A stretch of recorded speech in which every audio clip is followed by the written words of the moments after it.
Hey everyone, welcome back to my another vlog. Very good morning, ma'am. Ada ma'am ngasi vlog sa kay kita ba ma'am dum jang minasi. Adu hai ga janu bese ka ko na lok thungu bagi ko. Ngasi sai na iru ja mai thabi e pha jana ma na kap khi bai bu. Adu hai ga ai su lok kan ba tau re ba ne lok handak jam phatte da na ko ai lo rak pa gai janu pi bai bi du ne 5 days sung phara mani ai su phare ba ko. Để cho nó biết số handak masa se khanu ngai ba ma le hai na ina iru za mai thabi le ba pha jana. Mà là cặp khi bài sao lâu nè jam ba to banu ngai bra hayeng chu tau sira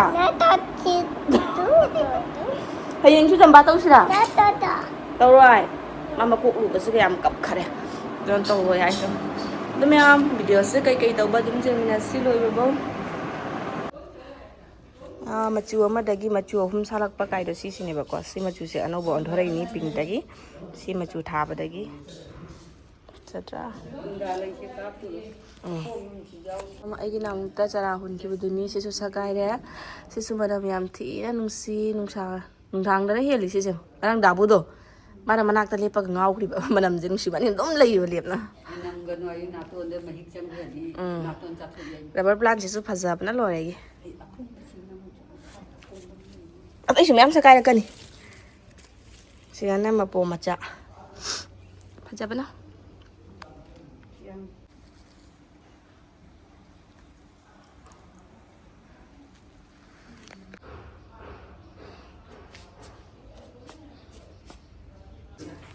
masigi punima numit ki heruk ni se khoi jum gi pungtho ne ba ko jang hal kem se khoi jum gi pungtho ni video da khu chao video da pixel li se on ki na kam chao se je ajna chao ba ko se mo ko ta chan je mi khu chao ni se yam hawi cha ba da so kobi sinju kaino hapaga beson nguraga hapaga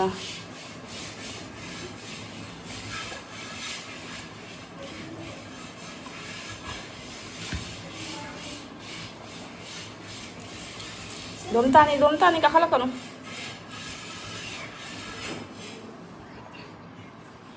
mayam jumgi usoi ni se ngasidi usoi ron bachara ge khuphaja se jingo chawdra se khok khraga kyam chaw khraba khok tinga re kyam chaw mani phajabana thotho nawi chadro bani sigana maroi leire phajana soirage aduduga myam uhal lage maka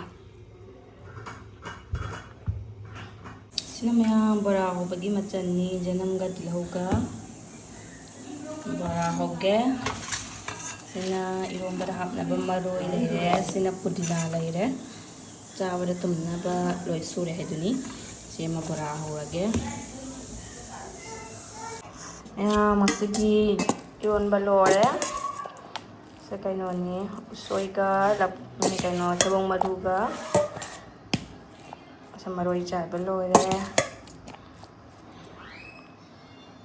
ready होइरे ngasi changjang se siga se mama gi ni aduga se papa gi ne ba ko sina iromba to leire Nega sigana bora ga pudina ga leire mai sam hau bani diam thina pam je bedo oi dim ham chak cha le ga ko no chak cha ba loi na lai ba ko adoi ga khoi pung thon hau bismya ko hau re matam magi ko om ni yam swaina chak cha loi ga ko aing ba si sa sam hau ko freeze te ga putho ga mai ke reu lau ri ado jam na mun ba sai di haina de ka tang sang ga mai na reu lau ba sam hau se Dulu miyam secara ke ingat kothara ni. Dulu miyam kodong pun ada si. Miyam sih saya kau mapa pun Nepal celu pada prok pada bako angangi kayak tu. Mobile je ngasu kau langsung mami sok tanah bayi nak ko. Aduh do jinsi jangan pergi reaction kau bayi tahu ba. So tanah ampari wow. This is so beautiful ni nama juga saya. Sisi nama tetok nak bagi. Saya nang gitu. Dadauga khabok na pirei ba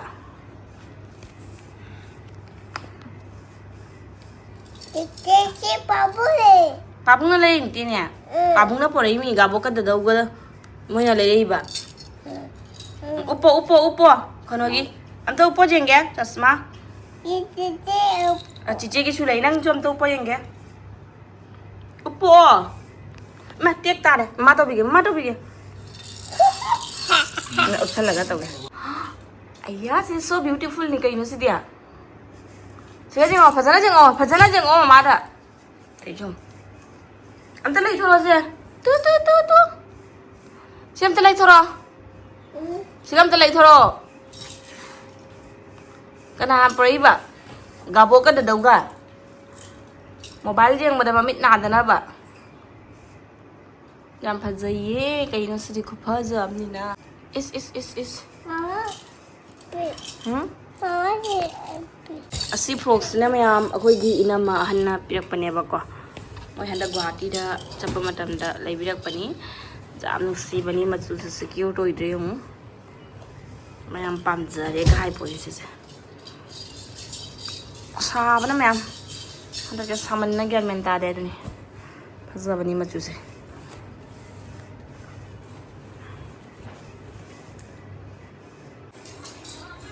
Kan tharo isai purkpa ko pa jagoi sai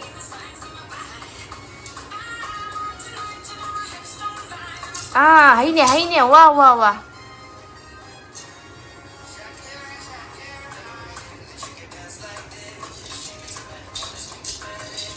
sige lại thôi đâu mà đấy chứ không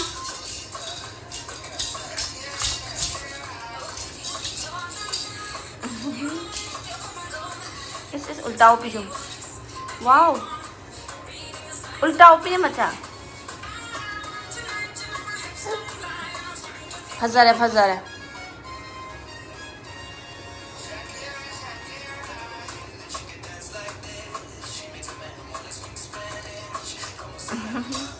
Harau iseng ba?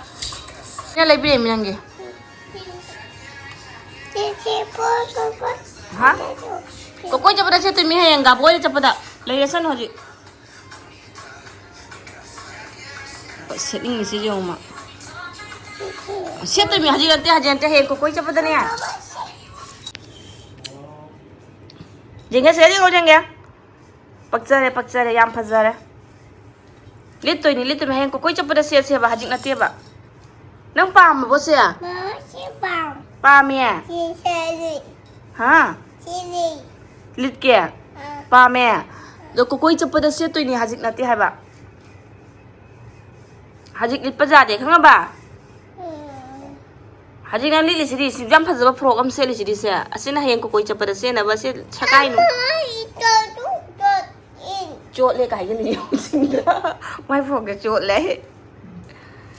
Em mot le ma khong tu na mot le. Caca tua tarik. Pam bo? Hah? Nang pam bo? Kumde. Pam bo? Oh.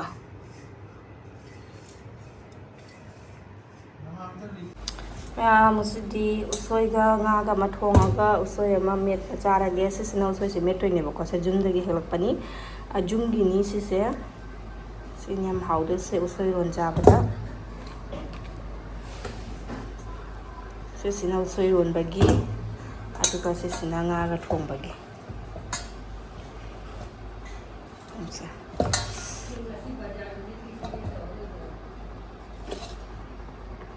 Naudi. Hangga soiraga khangani. Asi lerakpane bako bazar ni. Maroi leire, maroi soi roibada hapagi maroi. Usoi ron macam asi khangcha janingura ba du naina. Pada tapkhini. Du asi sidi jumda hekpane bako asi sina iron macha ba se haw ba wa le na ina ba da hel le khoi jumdagi. Sigala leire du iron to gi mem. Sigana leire mem ngasing si siga wana thong age usoi do. Sigana marin kha leire.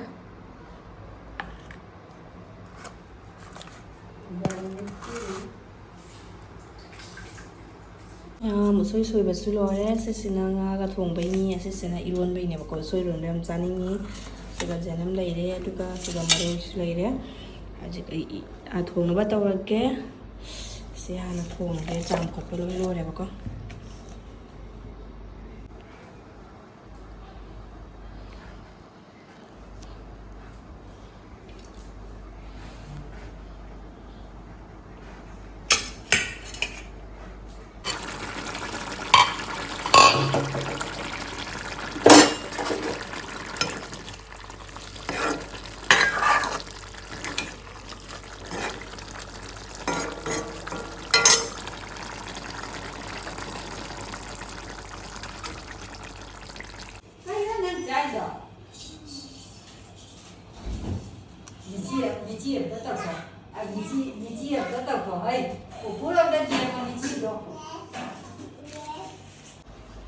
ꯑꯗꯨ ꯃꯌꯥꯝ ꯑꯩꯒꯤ ꯃꯊꯦꯜꯁꯦ ꯍꯥꯎꯒꯗ꯭ꯔꯥ ꯍꯥꯎꯔꯣꯏꯗ꯭ꯔꯥꯗꯤ ꯈꯪꯗꯦ but ꯑꯩꯅ ꯆꯥꯅꯤꯡꯉꯨꯕꯗꯨꯅꯤꯀꯣ ꯑꯩꯅ ꯇꯧꯖꯔꯤꯁꯦ ꯉꯁꯤꯁꯦ ꯁꯨꯃꯥꯏꯅ ꯌꯥꯝ ꯆꯥꯅꯤꯡꯉꯨꯔꯦ ꯑꯗꯨꯗꯤ ꯃꯌꯥꯝ ꯃꯇꯥꯡ ꯑꯁꯤꯗ ꯑꯩꯒꯤ ꯕ꯭ꯂꯣꯒꯁꯤꯁꯨ ꯂꯣꯏꯁꯤꯜꯂꯒꯦ ꯃꯊꯪꯗ ꯑꯃꯨꯛ ꯐꯪꯅꯔꯁꯤ ꯕꯥꯏ ꯕꯥꯏ ꯉꯥ ꯃꯇꯨꯝ ꯆꯥꯅꯤꯡꯗꯦ ꯃꯃꯩ ꯑꯣꯏꯅ ꯂꯧꯔꯦ ꯁꯤꯗꯅ ꯁꯂꯥꯠ ꯂꯩꯔꯦ ꯑꯗꯨꯒ ꯁꯤꯗꯅ ꯕꯥꯔꯣꯃꯟꯖꯥ ꯂꯩꯔꯦ ꯃꯄꯥꯅ ꯉꯁꯥꯏ ꯅꯨꯡꯊꯤꯜꯗ ꯂꯩꯔꯛꯄꯅꯦꯕꯀꯣ ꯑꯩꯒꯤ ꯆꯥꯛꯁꯤꯒ ꯂꯩꯔꯦ ꯁꯤꯅꯤ ꯁꯤꯁꯤꯅ ꯑꯩꯒꯤ ꯉꯁꯤꯒꯤ ꯃꯊꯦꯜ